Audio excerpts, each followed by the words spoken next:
Assalamualaikum warahmatullahi wabarakatuh. Pada video kali ini saya akan menjelaskan materi-materi terkait UTS Pengantar Hukum Indonesia.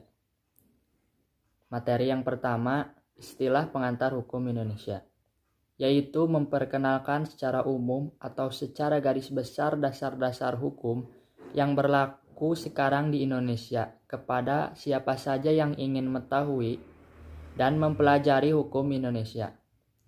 Materi yang kedua, tujuan mempelajari pengantar hukum Indonesia, yaitu ingin mengetahui perbuatan atau tindakan manakah yang menurut hukum dan tindakan yang manakah yang melanggar hukum. Bagaimanakah kedudukan seseorang dalam masyarakat? Apakah kewajiban-kewajiban dan wewenang-wewenangnya? Dengan pendek kata, ingin mengetahui hukum positif di dalam negara Kesatuan Republik Indonesia. Materi yang ketiga, perbedaan pengantar hukum Indonesia dengan pengantar ilmu hukum. Pengantar hukum Indonesia yaitu mempelajari hukum yang ada atau hukum positif yang berlaku di Indonesia. Pengantar ilmu hukum itu mempelajari hukum secara luas. Materi yang keempat, pengertian hukum. Hukum adalah peraturan-peraturan yang bersifat memaksa, yang menentukan tingkah laku manusia dalam lingkungan masyarakat, yang dibuat oleh badan-badan resmi yang berwajib. Pelanggaran mana terhadap peraturan-peraturan tadi akan berakibat tindakan, yaitu sanksi bagi yang melanggar. Materi yang kelima, pengertian tata hukum. Tata hukum merupakan susunan hukum yang berasal mula dari bahasa Belanda, yaitu rechtsorde.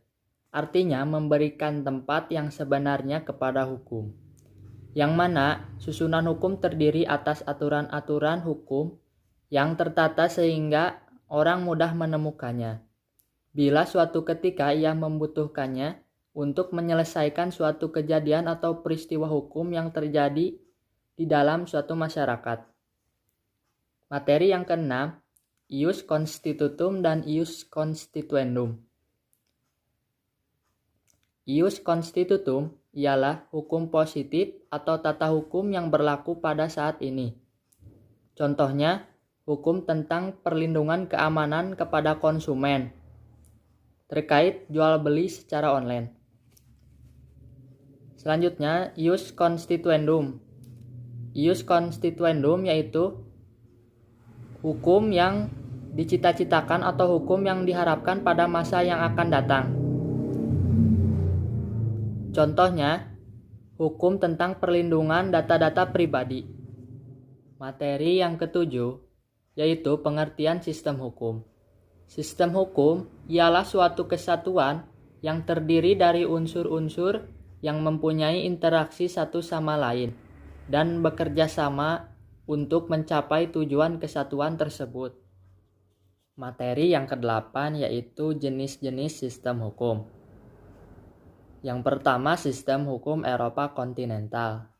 Sistem hukum Eropa kontinental yang biasa disebut civil law. Prinsip utama sistem hukum Eropa kontinental yaitu hukum memperoleh kekuatan yang mengikat karena diwujudkan dalam bentuk peraturan-peraturan yang berbentuk undang-undang dan tersusun secara sistematik di dalam kodifikasi atau kompilasi tertentu.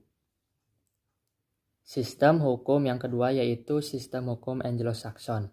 Dalam sistem hukum ini adanya peranan yang sangat penting, yaitu putusan-putusan hakim, di mana seorang hakim tidak hanya dapat menetapkan dan menafsirkan peraturan-peraturan hukum, melainkan adanya peranan yang sangat besar, yaitu membentuk seluruh tata kehidupan di dalam masyarakat. Seorang hakim mempunyai wewenang yang sangat luas untuk menafsirkan peraturan-peraturan hukum yang berlaku dan menetapkan atau menciptakan prinsip-prinsip hukum yang baru. Sistem hukum adat. Sistem hukum adat yang biasa terdapat di dalam atau di lingkungan masyarakat. Sistem hukum adat bersumber dari peraturan-peraturan yang tidak tertulis yang tumbuh berkembang dan dipertahankan dengan kesadaran hukum masyarakat. Sistem hukum adat bersifat tradisional dengan berpangkal kepada nenek moyang. Sistem hukum Islam berasal dari Arab kemudian berkembang ke negara-negara lain seperti Eropa, Afrika, Asia, dan Amerika secara kelompok maupun individual. Perkembangan Islam disebabkan oleh penyebaran agama Islam itu sendiri. Sistem hukum Islam bersumber hukum kepada Al-Quran, hadis, ijma, dan qiyas. Al-Quran itu yaitu kitab suci kaum muslimin yang diwahyukan oleh Allah kepada Nabi Muhammad SAW. Yang kedua, hadis. Semua yang diriwayatkan dari Rasulullah SAW baik perkataan, perbuatan. Yang ketiga, ijma, yaitu kesepakatan ulama besar tentang suatu hal cara hidup yang belum dijelaskan secara rinci oleh Al-Quran dan hadis. Yang terakhir, qiyas. Qiyas yaitu analogi mencari persamaan antara dua atau lebih untuk ditarik kesimpulan yang memunculkan hukum yang baru. Karakteristik sistem hukum yaitu mengatur setiap perilaku masyarakat. Hukum bersifat memaksa, adanya sanksi bagi pelanggar. Materi yang ke-9 yaitu pluralisme hukum. Pluralisme hukum adalah munculnya sebuah aturan yang lebih dari satu di kehidupan sosial. Konsep pluralisme di Indonesia yaitu memiliki cara berhukumnya sendiri yang menurut rasa keadilan dalam masyarakat. Materi yang ke-10 yaitu pengertian sumber hukum. Sumber hukum adalah segala apa saja yang menimbulkan aturan-aturan yang mempunyai kekuatan yang bersifat memaksa, yakni aturan-aturan yang kalau dilanggar mengakibatkan timbulnya sanksi yang tegas dan nyata. Materi yang ke-11 yaitu jenis-jenis sumber hukum. Yang pertama, sumber hukum material adalah semua aturan yang menjadi pedoman manusia dalam bertindak. Sumber hukum material bersumber dari pendapat masyarakat yang sesuai dengan nilai dan norma yang berlaku. Yang kedua yaitu sumber hukum formil. Sumber hukum formil adalah sumber yang akan menentukan berlakunya hukum berdasarkan pada tata cara dan bentuk hukum yang diberlakukan. Contoh sumber hukum material yaitu Pancasila sebagaimana yang tercantum dalam Undang-Undang Dasar 1945.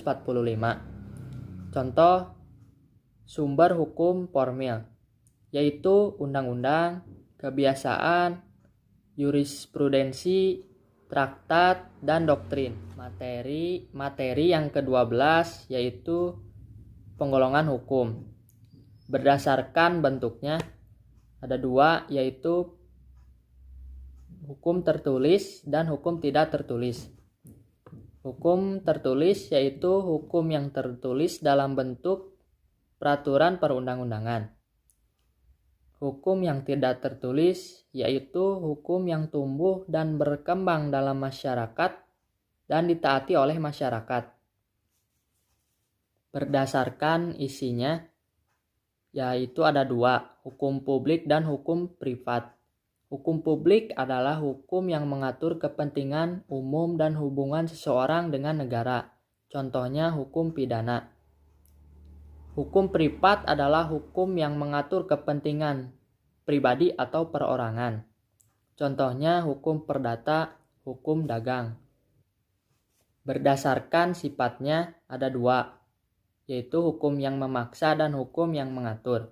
Hukum yang memaksa yaitu hukum yang wajib untuk dilaksanakan dan tidak bisa dikesampingkan, yaitu contohnya menaati rambu lalu lintas. Yang kedua, hukum yang mengatur, yaitu hukum yang hanya berupa keharusan saja. Contohnya mengikuti persyaratan calon presiden. Penggolongan hukum berdasarkan tempat berlakunya. Ada 3, yaitu hukum nasional, hukum internasional, dan hukum agama. Hukum nasional yaitu hukum yang berlaku dalam suatu negara. Yang kedua, hukum internasional yaitu hukum yang mengatur hubungan antar negara dengan negara yang lain. Yang ketiga, hukum agama, hukum yang berlaku bagi penganut agama. Contohnya hukum agama Islam, yaitu hukumnya berlaku bagi penganut agama Islam. Penggolongan hukum berdasarkan cara mempertahankannya. Ada 2, yaitu hukum material dan hukum formal. Hukum material yaitu hukum yang dilihat pada isinya. Contohnya KUHP, KUH Perdata. Yang kedua, hukum formal, hukum yang mengatur cara atau proses hukum material itu dilaksanakan. Contohnya hukum acara. Penggolongan hukum berdasarkan waktu berlaku. Ada 3, yaitu ius constitutum, ius constituendum, dan hukum alam atau kodrat. Ius constitutum adalah hukum yang berlaku pada masa tertentu dan wilayah tertentu. Yang kedua, ius constituendum, yaitu hukum yang diharapkan atau hukum yang dicita-citakan pada saat yang akan datang. Yang ketiga, hukum alam atau kodrat, yaitu hukum yang tidak mengenal subjek, tempat, dan waktu serta bersifat abadi.